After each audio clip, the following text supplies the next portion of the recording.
नमस्कार दोस्तों, दिल्ली समाचार में मैं मनोज सिन्हा आपका स्वागत करता हूं। बात करते हैं संसद में कृषि मंत्री शिवराज सिंह चौहान के द्वारा जो नया बिल मनरेगा के लिए पेश हुआ उसके बारे में बोलते हुए शिवराज सिंह चौहान ने कहा कि मनरेगा को नाम बदलकर हम अब विकसित भारत जी राम जी कर रहे हैं, क्योंकि हम महात्मा गांधी से प्यार करते हैं और उनके आदर्शों को रखते हुए हम इस जो योजना है, जो ग्रामीण रोजगार की योजना है, इसमें कई तब्दीलियां कर रही हैं, रोजगार की गारंटी दे रहे हैं और 100 दिनों के बजाय हम 125 दिन का रोजगार ग्रामीणों को देने वाले हैं। और यह सचमुच में एक क्रांतिकारी हम लोग का बिल है।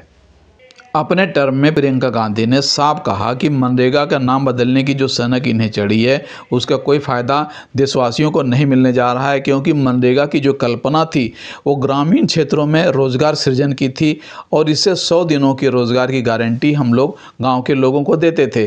अब ग्राम पंचायतों और राज्य के लोगों पर तो बोझ पड़ेगा ही, लेकिन केंद्र सरकार अपनी जिम्मेवारियों से भागती नजर आ रही है। इस पूरे बिल में इसकी जो रूपरेखा है, आइए सुनते हैं प्रियंका ने संसद में क्या कुछ कहा।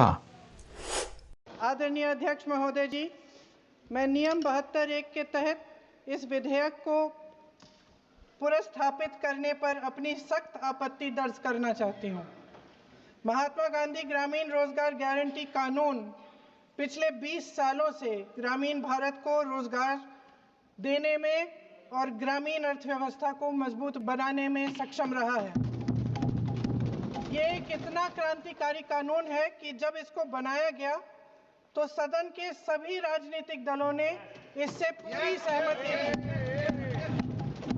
इसके द्वारा 100 दिन का रोजगार इस देश के गरीब से गरीब लोगों को मिलता है, हमारे गरीब से गरीब भाई बहनों को। हम सब जनप्रतिनिधि हैं महोदय। जब हम अपने अपने क्षेत्रों में जाते हैं, आप भी जानते हैं, दूर दूर से हमें दिख जाता है कि मनरेगा का कौन मजदूर है। सबसे गरीब होता है, चेहरे पे झुर्रियां होती हैं, हाथ मिलाए तो सर हाथ पत्थरों की तरह कठोर होते हैं, क्योंकि इतनी मजदूरी करते हैं।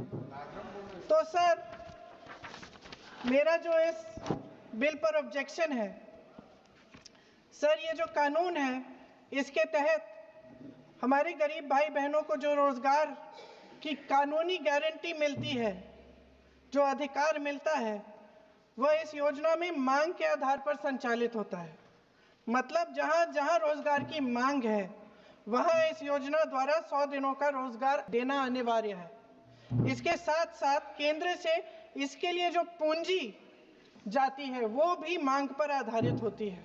यानी कि इस योजना के लिए जितने पैसे जहां भेजने हैं, कितने भेजने हैं, वह जमीनी परिस्थितियों पर आधारित होता है और मांग के आधार पर निर्धारित होता है।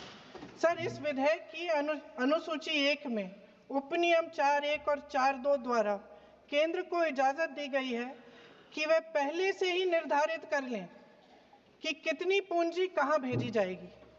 इससे संविधान के 73वें संविधान संशोधन को नजरअंदाज किया जा रहा है।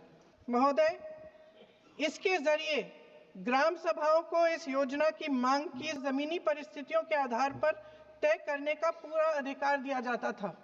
आज वो अधिकार कमजोर किया जा रहा है। सर, जो हमारे संविधान की जो मूल भावना है कि हर एक व्यक्ति के हाथों में शक्ति होनी चाहिए, वही मूल भावना पंचायती राज में है और उस मूल भावना के विरोध है ये जो अधिनियम जो ये विधेयक आ रहा है। सर, इस विधेयक के जो प्रबंधन है, जिससे रोजगार का जो अधिकार है, कानूनी अधिकार है, वो कमजोर हो रहा है, वो हमारे संविधान के विपरीत है। सर, ये हमारे इसी सदन ने ये कानून बनाया और इसी सदन ने ये अधिकार जनता को दिया है। सर, महात्मा गांधी मनरेगा में 90% अनुदान केंद्र से आता था। इस विधेयक द्वारा ज्यादातर प्रदेशों में अब 60% आएगा। इसको घटाया गया है। ओके सर, इससे प्रदेशों की अर्थव्यवस्था पर बहुत भार होगी और खास तौर से ये वे प्रदेश जिनकी अर्थव्यवस्था पहले से ही केंद्र की ओर से जीएसटी के बकाये के इंतजार में है। इस विधेयक द्वारा केंद्र का नियंत्रण बढ़ाया जा रहा है और जिम्मेदारी घटाई जा रही है। सर, जो 100 दिन का अधिकार आपने 125 करने की बात की है, लेकिन इसमें वेतन की बढ़ोतरी, आपकी जो मजदूरी की बढ़ोतरी है, इसकी कोई बात नहीं है।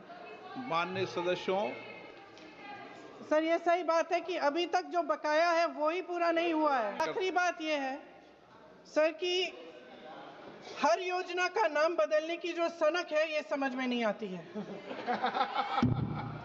सर जब जब ये किया जाता है तो सरकार केंद्र को पैसे खर्चने पड़ते हैं। सर आखिरी पॉइंट है कि बिना चर्चा के, बिना इस सदन की सलाह लिए इस तरह से जल्दी में विधेयक को पास नहीं होना चाहिए। सर ये विधेयक वापस लिया जाना चाहिए। इसके बदले में सरकार को एक नया विधेयक पेश करना चाहिए। खत्म करूं। महात्मा गांधी जी मेरे परिवार के नहीं थे, लेकिन मेरे परिवार जैसे ही हैं और इस पूरे देश की यही भावना है sir. No, very good. Sir इस पूरे देश की यही भावना है। नो, माननीय सर आखिरी बात यह है कि गहन जांच पड़ताल और व्यापक चर्चा के लिए इसे कम से कम स्थायी समिति के पास भेजा जाना चाहिए और कोई विधायक किसी की निजी महत्वाकांक्षा, सनक और पूर्वाग्रहों के आधार पर न तो पेश होना चाहिए और न ही पास होना चाहिए। धन्यवाद। दोस्तों अभी आपने देखा कि किस तरह से संसद के अंदर और बाहर एक नई बहस की शुरुआत हो चुकी है। हमारी चर्चा इसी तरह जारी रहेगी। तब तक आपसे आग्रह कि हमारे चैनल को लाइक, शेयर और सब्सक्राइब जरूर करें। धन्यवाद।